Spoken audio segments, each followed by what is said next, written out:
Hey everyone, welcome back to my channel. Today I'm back with another trans chats video.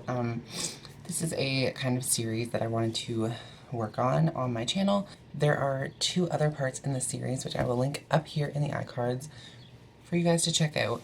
Basically, part one was my kind of coming out video. It just basically talks about me being transgender and goes through my experiences so far.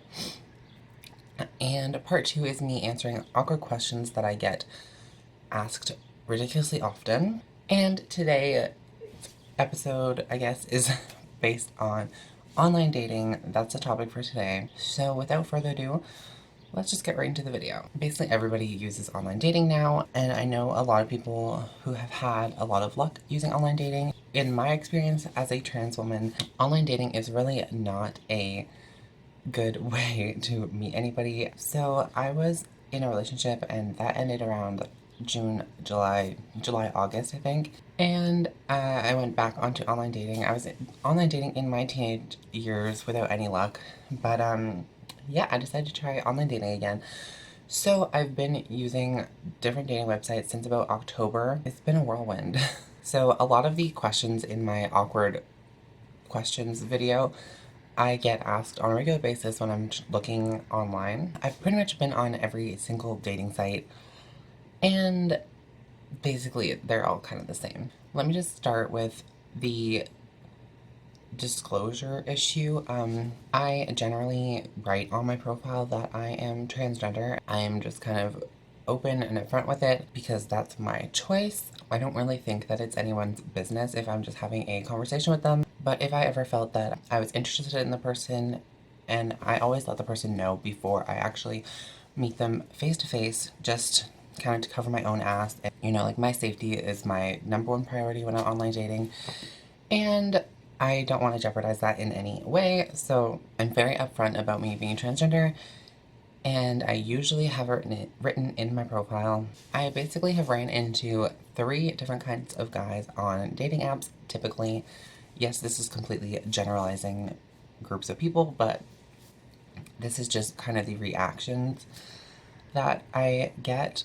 So first of all, no one reads a profile apparently, because people will still get like so offended when I tell them I'm transgender, even though it's written in my profile.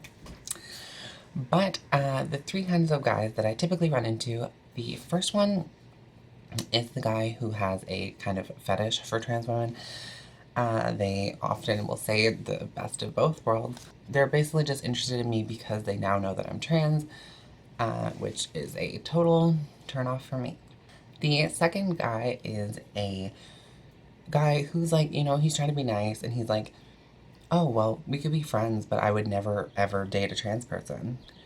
Which, I mean, we all have preferences, but that just irks me to be like, I wouldn't date like a whole category of people. I just don't understand how you could say that you would never fall for somebody who is of a certain race, religion, gender, sexual orientation, etc. You can't really help who you fall in love with, so I just don't understand that. But that's kind of like the friendly blow off, like, I would never date you, but we could be friends. The last category is like the kind of aggressive, like, transphobic guy, which unfortunately happens fairly often. You know, you will tell the guy that you're trans and they react very negatively. They start like calling you names, telling you that you have been leading them on, etc., etc., which happens fairly often.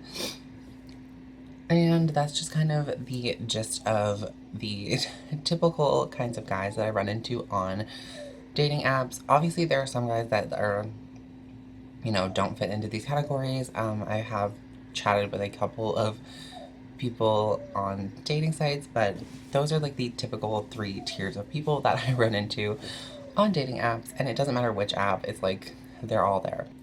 So like I said, I typically write right in my profile that I am transgender. I just prefer to be upfront about that. But I have also run into the problem where a lot of people feel that I should not be on a website listed as a female if I'm transgender. So they will report me, which then makes my account get deleted, because I find that a lot of websites don't actually request a reason as to why the person's being reported.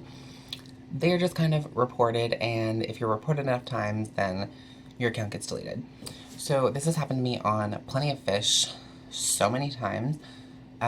You know, someone will get mad that I'm transgender and they will report me and my account gets deleted. This is like a constant cycle on Plenty of Fish. So I kind of try to avoid that for the most part. And also on Tinder, I found that a lot of people will report me on Tinder because I'm transgender, and I've gotten several warnings from Tinder, but my account actually hasn't been deleted. But the problem with Tinder is, like, when your profile's under review, you can't use it for like up to 3 days. So that has happened to me so many times because someone will report me because I'm transgender, and then my account gets locked for the next like 2 to 3 days. And then the one time, like, it finally got unlocked and I was using it for a day and got reported again. So my account was locked again. So I don't have Tinder anymore. Dating apps don't really protect or know how to deal with their trans customers. They kind of just, like, my account shouldn't be deleted just because I'm transgender. I have met up with a couple of people on dating apps, but I mean, for me, it's kind of like a really anxiety-inducing experience. I hate first dates. I hate meeting new people. And the dates are always kind of awkward. That's basically the gist of it. So I know a lot of people use online dating apps, and a lot of people have had a lot of success with dating apps. But for me, it's just kind of a way for me to waste time. If I get bored, I will download them and kind of like, you know, swipe through. But I really don't take them too seriously because I've just had so many negative experiences. I could probably talk about my negative experiences on dating apps like for hours. They happen constantly. That's basically kind of all I want to talk about. I know this video is kind of all over the place and short, and I'm still trying to figure out how I want to approach these trans chats videos. But I do like filming them and kind of sharing with you guys more of my, you know, a little bit more of my experiences and my transition. So I really hope that you guys like these trans chats videos, and I'm definitely going to try and come up with more topics. Let me know down below what questions, topics you want me to answer. I'm usually pretty decent with answering questions. If I feel that the person's trying to educate themselves and not be malicious in any way, then I usually don't have a problem answering most questions. But yeah, I could do like a Q&A video or just approach different topics. I want to do a video, I think the next one's going to be on my coming out. So like how I realized I'm transgender and where I went from there. Let me know if you want to see that video. I really hope you guys enjoyed this trans chat video. If you did, please hit the thumbs up button and don't forget to hit the subscribe button down there before you leave. And I will see you all in the next video. Bye guys.